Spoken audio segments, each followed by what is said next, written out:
అందరికీ నమస్కారము. నా పేరు లక్ష్మి.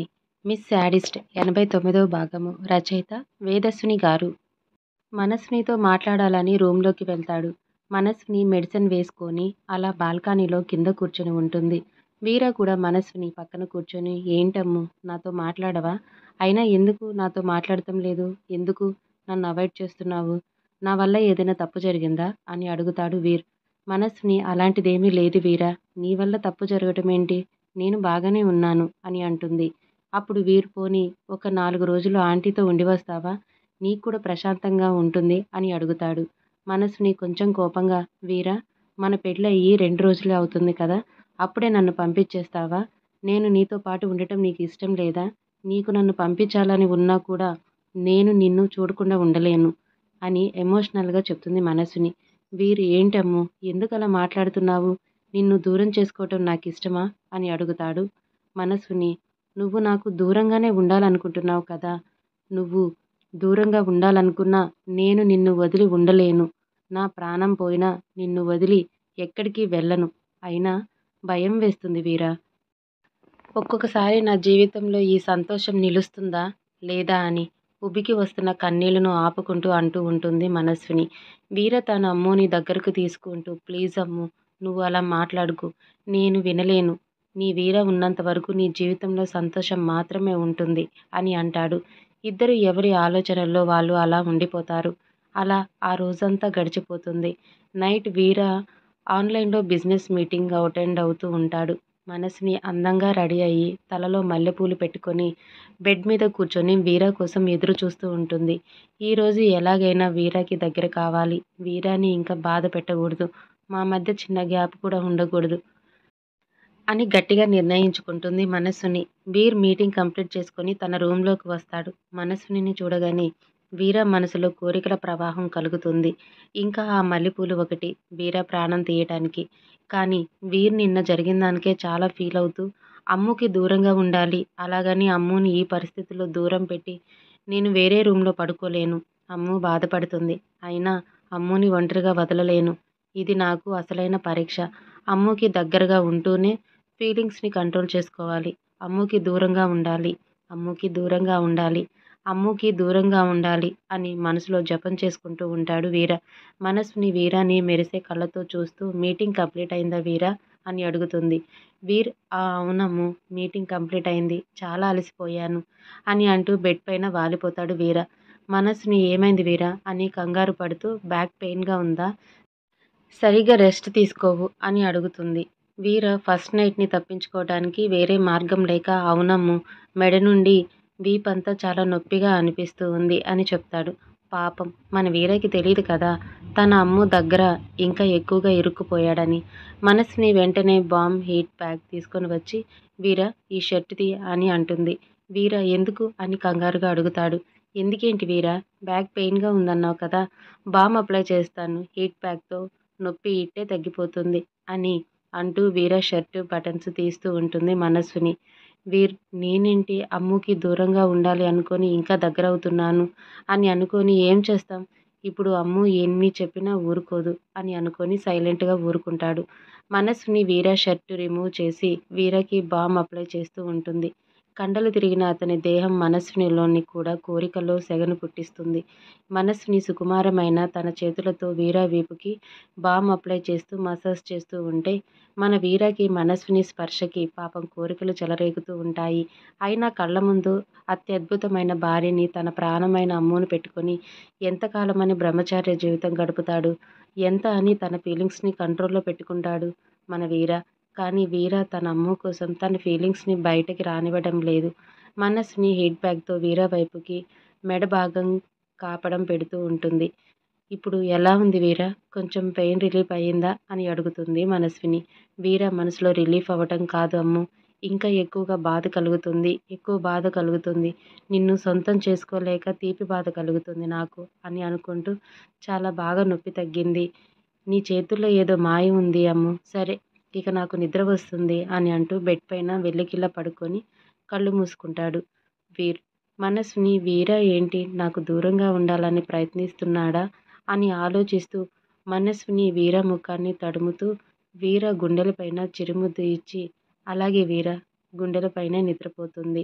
మనస్విని నిద్రపోగానే వీర్ మనస్సుని తలపైన చెయ్యి వేసి నిమురుతూ నిన్ను దూరం పెడుతున్నందుకు నాకు కూడా చాలా కష్టంగా ఉంది అని అనుకుంటూ అమ్ముని చాలా గట్టిగా హగ్ చేసుకొని పడుకుంటాడు.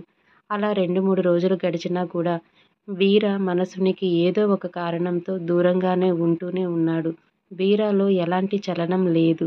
మనస్వినికి హెల్త్ బాగా లేకపోవటంతో RK group of companies work కూడా వీరానే దగ్గరుండి చూసుకుంటున్నాడు. ఒకరోజు సాయంత్రం పూట వీర, రాజేంద్రలు బిజినెస్కి సంబంధించిన కాన్ఫరెన్స్ కాల్లో ఉంటారు. మనస్విని కిచెన్లో వంట చేస్తూ ఉంటుంది. మనస్వినికి వీర ప్రవర్తన ఎందుకు అలా ఉందో అర్థం కావటం లేదు. వీర గురించి ఆలోచిస్తూ గ్యాస్ పైన గిన్నె పెడుతుంది. మనస్విని తన ఆలోచనలో తాను ఉంటుంది.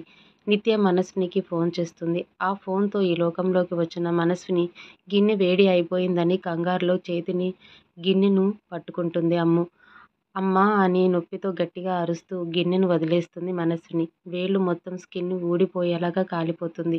మనస్విని అరుపుకి ఇంట్లో ఉన్న వర్కర్స్, కాన్ఫరెన్స్ కాల్లో ఉన్న రాజేంద్ర, చక్రవర్తి వీర్లు ఏమైందమ్మా అనుకుంటూ పరుగు పరుగున కిచెన్లోకి పరిగెత్తుకుంటూ వస్తారు. రాజేంద్ర ఏమైంది తల్లి అని అడుగుతాడు మనస్వినిని. తన చెయ్యిని వెనుకకు దాచేసి చెయ్యి చాలా మండుతూ ఉన్న నొప్పిని కంట్రోల్ చేసుకొని ఏం లేదు అంకుల్, ఏమీ లేదు, గిన్నె కింద పడింది అంతే అని అంటుంది మనస్విని. మనస్వినికి నొప్పితో కళ్ళు, ముఖం ఎర్రగా అయిపోతాయి. వీర మాత్రం మౌనంగా మనస్విని దగ్గరకు వెళ్తూ ఉంటాడు. మనస్విని వీర ఎక్కడ తన చెయ్యిని చూస్తాడో అని భయపడి ఏం కాలేదని చెప్తున్నాను కదా వీర, మీరు మీటింగ్లో ఉన్నారు కదా వెళ్ళండి, మీటింగ్ కంప్లీట్ చేయండి అని అంటుంది. వీర్ మాత్రం మౌనంగానే మనస్వినికి దగ్గరగా వెళ్ళి వెనుకకు పెట్టుకున్న చెయ్యిని పట్టుకొని చూస్తాడు. వీర మనస్విని చెయ్యి కాలిన దగ్గరే పట్టుకోవటంతో మనస్వినికి ఇంకా నొప్పితో వీర అని నొప్పితో విలవిలలాడుతూ ఉంటే కళ్ళల్లో నుండి కన్నీళ్లు వస్తూ ఉంటాయి. చెయ్యి వేళ్ల దగ్గర స్కిన్ ఊడిపోయి కాలిపోయి ఉంటుంది. వీర ఒక్క మాట కూడా మాట్లాడకుండా అమ్ముని హాల్లోకి తీసుకుని వచ్చి సోఫాలో కూర్చోపెడతాడు. ఫస్ట్ ఎయిడ్ కిట్ తీసుకువచ్చి అమ్ము చెయ్యికి వేళ్లకు బర్నర్ రాస్తాడు. రాజేంద్ర ఏంటమ్ము, ఏం కాలేదని అన్నావు, జాగ్రత్తగా ఉండాలి కదా, ఎంతగా కాలిపోయింది, అయినా నువ్వు వంట ఎందుకు చేస్తున్నావు, ఇంట్లో ఇంతమంది వర్కర్స్ ఉండగా అని అంటూ మీరంతా ఏం చేస్తున్నారు, అమ్ము వంట రూమ్లోకి ఉంటే కనీసం తన పక్కన అయినా ఉండాలి కదా అని వర్కర్స్ మీద సీరియస్ అవుతూ ఉంటాడు రాజేంద్ర చక్రవర్తి. అమ్ము సారీ అంకుల్, వాళ్ళని ఏమీ అనకండి, నేనే వాళ్ళు వద్దన్నా కూడా వంట చేస్తున్నాను, మీకు వీరకి నా చేతితో వంట చేసి పెట్టాలని అనుకున్నాను అని అంటుంది. రాజేంద్ర కొంచెం జాగ్రత్తగా ఉండాలి కదా అని అంటూ ఇంకా ఏమీ మాట్లాడలేకపోతాడు. రాజేంద్ర వీరితో నేను ఆ కాన్ఫరెన్స్ కాల్ని అటెండ్ చేస్తాను, నువ్వు అమ్ము దగ్గర ఉండి అన్నీ చూసుకో, ఇక్కడ నుండి వెళ్ళిపోతాడు. వీరు మాత్రం ఒక్క మాట కూడా మాట్లాడలేదు. తన కళ్ళు చాలా కోపంగా సీరియస్గా ఉంటాయి. మనస్విని వీరాని గమనించి సారీ వీరా అని అంటుంది. వీర ఏమీ మాట్లాడకుండా రూంలోకి వెళ్ళిపోతాడు. వీరకి కోపం వచ్చినట్టు ఉంది అని అనుకొని మనస్సుని వీర వెంట వెళ్తుంది. ఏమైంది వీరా, నాతో మాట్లాడవా, సారీ చెప్పాను కదా, ఇంకెప్పుడు అలా అజాగ్రత్తగా ఉండను అని అంటుంది. వీరు కోపంగా అమ్ము అనవసరంగా నన్ను మాట్లాడించకు, కోపంలో నేనేదైనా అంటే నువ్వు బాధపడతావు అని సీరియస్గా అంటాడు. మనస్సుని కోపంలో నువ్వు ఏదైనా అన్నా కూడా నేను బాధపడను వీరా, కాకపోతే నువ్వు ఇలా నాతో మాట్లాడకపోతేనే బాధగా అనిపిస్తుంది అని అంటూ వీరాన్ని హగ్ చేసుకుంటుంది. వీర్ చిరాకుగా అమ్ము కొంచెం దూరంగా ఉండు, నాకు వచ్చే కోపానికి కొట్టేస్తాను మరి, నాకు కోపం వస్తే నేను కంట్రోల్లో ఉండను అని అంటాడు. అమ్ము అలాగే మొండిగా నిన్ను కంట్రోల్లో ఉండమని ఎవరు అన్నారు వీరా, నీకు నిజంగా నన్ను కొట్టాలనిపిస్తే కొట్టు వీరా, నేనేమైనా వద్దన్నానా అని అంటుంది. వీర్ ఇలా మాట్లాడే నన్ను ఐస్ చేద్దామనుకుంటున్నావు కదా అని తన చెయ్యిని గోడకేసి బలంగా కొడతాడు. మనస్సుని కంగారుగా ఏంటి వీరా, ఏం చేస్తున్నావు, దెబ్బ తగులుతుంది అని వీర చెయ్యిని పట్టుకుంటుంది. ఆపుతుంది. వీర చేతికి చిన్నగా దెబ్బ తగిలి ఎర్రగా అవుతుంది. అది చూసి మనస్సుని ఏంటి వీరా, ఎంత పెద్ద దెబ్బ తగిలింది అని వీర దెబ్బను చూసి విలవిలలాడిపోతూ ఉంటుంది. ఆగు వీరా, దీనికి ఐస్ ప్యాక్ పెడతాను, కొంచెం నొప్పి తక్కువగా ఉంటుంది అంటూ ఫ్రిడ్జ్ ఓపెన్ చేయబోతుంది. వీర మనస్సుని చేయి పట్టుకొని ఇంత చిన్న గాయం చూసి అంత విలవిలలాడిపోతున్నావు, నీ చేతికి అయిన గాయం చూసి నేను ఎంత బాధపడాలి, ఏమైపోవాలి, నాతో మాట్లాడుకు అమ్ము అని చాలా కోపం వస్తుంది. అయినా నాకేమి నొప్పిగా లేదులే, నువ్వు బాధపడకు, మళ్ళొకసారి ఇలా ఇర్రెస్పాన్సిబుల్గా బిహేవ్ చేస్తే ఇలాగే పనిష్మెంట్ నేను చేసుకుంటాను, మైండ్ ఇట్ అని అక్కడి నుండి బయటికి వెళ్ళిపోతాడు వీర్. మనస్విని బాధపడుతూ ఉండగా మళ్ళీ నిత్య నుండి ఫోన్ వస్తూ ఉంటుంది. నిత్య మనస్విని ఫోన్ లిఫ్ట్ చేయగానే ఏంటి మను, నిన్ను వీర గారిని ఏమైనా డిస్టర్బ్ చేశానా అని అడుగుతుంది. మనస్విని అలాంటిది ఏమీ లేదు నిత్య అని డల్గా చెప్తుంది. ఏమైంది మను అని అడుగుతుంది నిత్య. మనస్విని వీర నాతో మాట్లాడటం లేదు అని తన చెయ్యి కాలడం దగ్గర నుండి వీర బయటికి వెళ్ళిపోవటం వరకు చెప్తుంది. నిత్య జాగ్రత్తగా ఉండాలి కదా మను. చిన్న గాయం కాబట్టి పర్వాలేదు. నీకు ఏదన్నా అయితే అందుకే వీరుగారు అలా రియాక్ట్ అయ్యారు. దాని గురించి ఏం బాధపడకు. కోపం తగ్గాక ఆయనే నీతో మళ్ళీ మాట్లాడతారు అని చెప్తుంది నిత్య. అంతేనంటావా అని అడుగుతుంది మనస్విని. నిత్య అంతేకాకుండా ఇంకా ఏముంటుంది? వీరుగారు నీతో ఎక్కువసేపు కోపంగా ఉండలేరులే కానీ అది పక్కన పెట్టు. ముందు ఈ విషయం చెప్పు అని డైరెక్ట్గా నీకు వీరుగారికి ఫస్ట్ నైట్ అయ్యిందా లేదా చెప్పు మను అని అడుగుతుంది నిత్య ఆతృతగా. మనస్విని మౌనంగా ఉంటుంది. అంటే ఇంకా మీకు ఏ ఫస్ట్ నైట్ జరగలేదా అని నిత్య నిరాశగా చెందుతూ అడుగుతూ ఉంటుంది. మను నువ్వు వీరకి దగ్గర కాలేక టెన్షన్ పడుతున్నావు. వీరుగారు నువ్వు బాధపడుతున్నావని దూరంగా ఉంటున్నారు. ఇలా అయితే ఎలా? మీరిద్దరూ ఒకటయ్యేది? కనీసం ప్రయత్నమైనా చేయాలి కదా! ఇలాంటి విషయాల్లో ప్రయత్నం చేస్తూ ఒకరి మనసులోని సమస్యలు మరొకరు తెలుసుకుంటూ ఉంటేనే కొద్ది కొద్దిగా నువ్వే వీర దగ్గర ఫ్రీ అవుతూ ఉంటావు అని అంటుంది నిత్య. మనస్సుని నేను వీరకి దగ్గర కావటానికి నా మనసుని పూర్తిగా సిద్ధం చేసుకోవటానికి నా వంతు ప్రయత్నం చేసుకుంటూనే ఉన్నాను. కానీ వీర మాత్రం నన్ను అలాంటి దృష్టితో దగ్గరికి తీసుకోవటం లేదు. ఎప్పటిలాగానే ప్రేమగా నన్ను దగ్గరికి తీసుకుంటున్నాడు. నన్ను తాకుతున్నాడు. అందులో స్వచ్ఛమైన ప్రేమ తప్ప అంతకన్నా మించి కోరిక కానీ, సుఖం పొందాలి అన్న ఆలోచన కానీ కనిపించటం లేదు. నేనేం చేయాలి? వీర నన్ను చిన్నపిల్లలాగా అలా ప్రేమగా దగ్గరకు తీసుకుంటూ ఉంటే నాకు కూడా అలాంటి ఫీలింగ్స్ ఏమీ కలగటం లేదు అని అంటుంది మనస్విని. నిత్య కాస్త సీరియస్గా ఇద్దరికి ఇద్దరు బాగా సరిపోయారు. కానీ వీరుగారు నువ్వు భయపడుతున్నావని ఆయనే నీకు దూరంగా ఉంటున్నారు. కానీ నువ్వు ఫస్ట్ నైట్కి సిద్ధంగా ఉన్నావని ఆయనకి కొన్ని సిగ్నల్స్ పంపు అని అంటుంది నిత్య. మనస్విని ఆశ్చర్యంగా ఏం మాట్లాడుతున్నావు నిత్య? డైరెక్ట్గా వీరతో అలా ఎలా చెప్తాను?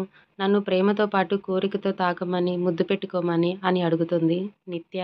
మా బంగారు తల్లి వచ్చిందండి. అసలు నిజం చెప్పు మను. కంపెనీని నువ్వే రన్ చేస్తున్నావా ఇన్ని రోజులు? లేకపోతే నీలో ఉన్న దయ్యం రన్ చేస్తుందా? నీ మైండ్ మెచ్యూరిటీ పవర్ చూస్తూ ఉంటే నాకెందుకో డౌట్ కొడుతుంది అని నవ్వుతూ ఉంటుంది.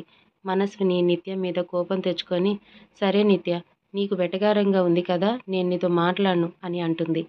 నిత్య నవ్వుతూ సారీ అని అంటూ మరి కాకపోతే ఏంటి మను? ఎవరైనా అలాంటి విషయాలు డైరెక్ట్గా చెప్తారా? నేను నీకు చెప్తుంది అది కాదు. వీరి గారికి నీకు దగ్గరగా రావటం లేదు కదా! నువ్వే ఆయనకి కావాలనే దగ్గరగా వెళ్ళు. ఎంత అందంగా ఉంటావు. ఆడవాళ్ళకే అసూయ పుడుతుంది నీ అందం చూస్తూ ఉంటే. ఆ అందాన్ని మొత్తం దాచుకోకుండా కొంచెం కొంచెం నీ వీరి గారికి కూడా చూపించు. ఆయన్ని అట్రాక్ట్ చెయ్యి. నీ వైపుకి తిప్పుకో. వీరుగారు నిన్ను ప్రాణానికి ప్రాణంగా ప్రేమించినవాడు. నీకు దూరంగా ఉండలేడు. మగవాళ్ళు కొండల్ని పిండి చేసే ధైర్యవంతులు అయినా కూడా కోరుకున్న ఆడవాళ్ళ విషయంలో చాలా బలహీనులవుతారు. నీ మనసులో ఉన్న ఫీలింగ్స్ ఆయనకి తెలిసేలా చెయ్యి. దాంతో ఆయనే నిన్ను అర్థం చేసుకొని నువ్వు ఫస్ట్ నైట్‌కి సిద్ధంగా ఉన్నావని నీకు దగ్గర అవ్వాలని ప్రయత్నిస్తారు అని అంటుంది నిత్య. మనస్‌ని ఈ ఐడియా ఏదో బాగానే ఉంది నిత్య. వర్కౌట్ అయ్యేలా ఉంది. కానీ ఏం చెయ్యాలి? ఎలా వీరాన్ని అప్రోచ్ అవ్వాలి అని అడుగుతుంది అమాయకంగా. నిత్య మా మనీకి డైరెక్ట్‌గా బ్లూ ఫిల్మ్స్ చూపించినా కూడా అర్థమయ్యేలాగా లేదు అని తన మనసులో నిత్య అనుకుంటూ సరే నేను కొన్ని ఐడియాలు చెప్తాను. గుడ్డిగా వాటిని ఫాలో అయిపో అని అంటుంది. మనస్విని ఒక్క నిమిషం ఆగు నిత్య. పెన్ను, పేపర్ తెచ్చుకుంటాను. మళ్ళీ మర్చిపోతాను అని పెన్ను, పేపర్ తెచ్చుకుంటుంది. ఇప్పుడు చెప్పు నిత్య అని పెన్ను, పేపర్ రెడీగా పెట్టుకొని సిన్సియర్గా అడుగుతుంది మనస్విని నవ్వుకుంటూ. నా ఐడియాలేమో కానీ నా మను పసితనమే వీరుగారిని అట్రాక్ట్ చేస్తుంది. ఖచ్చితంగా ఏదో ఒక పిచ్చి పని చేస్తుంది. అంతా వీరుగారు చూసుకుంటారులే అని అనుకొని సరే రాసుకో. వాటిని బాగా బైహార్ట్ చెయ్యి మర్చిపోకుండా ఉండాలని అని అంటుంది నిత్య. మనస్విని ఏం పర్వాలేదు నిత్య. ఒకసారి రాస్తే నాకు గుర్తుంటుంది అని అంతే అమాయకంగా చెప్తుంది. నిత్య సరే చెప్తాను. నీకు చెయ్యి ఎలాగో కాలింది కదా! వీరుగారితో సేవలు చేయించుకో అని అంటుంది మనస్విని. నీ ఐడియా ఏడ్చినట్టుంది నిత్య. నా చెయ్యి కాలకపోయినా వీర అంకుల్ ఇద్దరూ నన్ను కాలు కింద